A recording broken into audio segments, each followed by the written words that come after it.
Le 24 octobre prochain, le boxeur bien connu des amateurs de ce sport de la région, Francis Lafrenière, défendra son titre dans un important combat.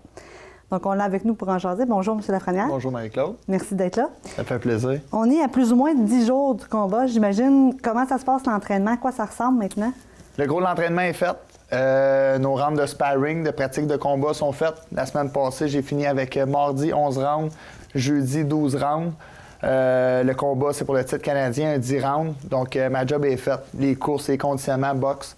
Là, récupération, sommeil, qu'est-ce que j'avais besoin avec mes 75 heures de travail par semaine, parce que j'ai mon gym à Sainte-Lettre, plus l'entraînement. Donc, récupération, entraînement léger. OK. J'imagine que l'alimentation aussi est à surveiller? Beaucoup, parce qu'on a une pesée à 160 livres. Vu que c'est pas moyen, il ne faut pas que je dépasse ça.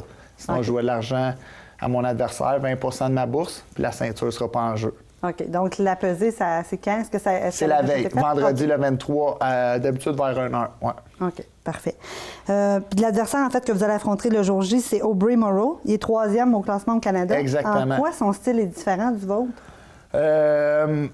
Moi, je suis un boxeur agressif qui ne lâche pas, qu'on dit en bon québécois, un grinder, je ne lâcherai pas.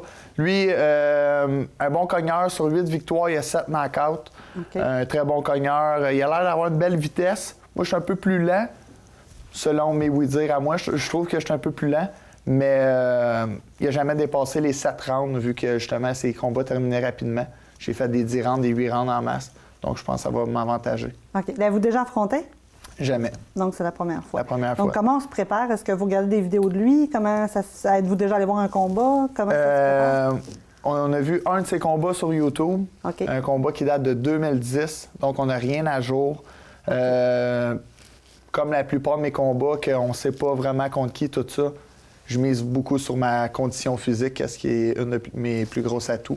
Donc, le plus en forme va remporter ce combat-là. OK. Puis, elle venait une victoire. Que c'est sûr que vous allez avoir souhaite? Probablement. C'est ça, ça va être quoi la prochaine étape du cheminement, de votre cheminement professionnel? Ça va être quoi, là, c'est après une victoire comme ça, première défense de titre, on augmente dans les rangs internationaux. Ça fait un bout qu'on en parle pour un titre nord-américain. Okay. On parle aussi d'un affrontement contre Renan Saint-Just qui était classé 15e dans le top 15 mondial. Okay. Donc, l'avenir nous approche d'un titre international, un niveau international. Okay. Puis est-ce que vous avez des modèles dans la boxe? Est-ce qu'il y a un style que vous aimez? Est-ce qu'il y a quelqu'un Oui, bien c'est sûr, le côté défensif de Floyd Mayweather. Très défensif, très bon, rapide. Qu'est-ce que je suis pas dans le ring, mais que un de mes modèles, c'est sûr. Sinon, Arturo Gatti, beaucoup d'action, met son cœur dans le ring. Et puis, beaucoup d'action. Ça, c'est plus mon style. Puis j'imagine que vous avez des entraîneurs spéciaux en vue du combat? Ou... Oui, j'ai toujours les mêmes, Howard et Otis Grant, qui s'occupent de moi depuis maintenant 10 ans, bientôt 11. OK, donc ils s'y connaissent quand même. Là, juste ils me connaissent, oui. Aussi, c'est des gars qui se connaissent dans le domaine de la boxe. Exact. On voit que vous avez amené la ceinture que vous avez gagnée la dernière fois, la ceinture qui est en jeu le 24 octobre. Donc, dans quelles circonstances vous l'aviez gagnée? Contre qui? Quand est-ce? C'est un combat que j'ai gagné au Soccerplex de la Chine le 28 juin 2014, si je ne me trompe pas. Oui, 2014, l'année passée, contre Paul Bididel, on avait gagné une décision unanime en 10 rounds. C'est exactement cette ceinture-là qu'on va défendre pour rester champion du Canada au complet. C'est celui de la CPBC à 160 livres, celle-là. OK. Puis j'imagine que il y a beaucoup d'émotions quand on remporte une ceinture comme ça. Bien, mon plus grand rêve, c'était de devenir juste champion du Québec. J'allais être le plus heureux, le champion du Canada. Donc, beaucoup d'émotions. C'est une grosse victoire pour moi. Puis j'imagine que ça serait aussi beaucoup d'émotions si vous venez à la donner à quelqu'un d'autre aussi.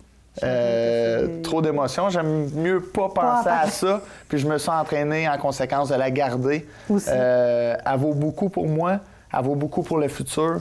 Et puis, c'est une ceinture que j'aimerais garder encore. C'est un beau prestige. Puis mes enfants l'adorent.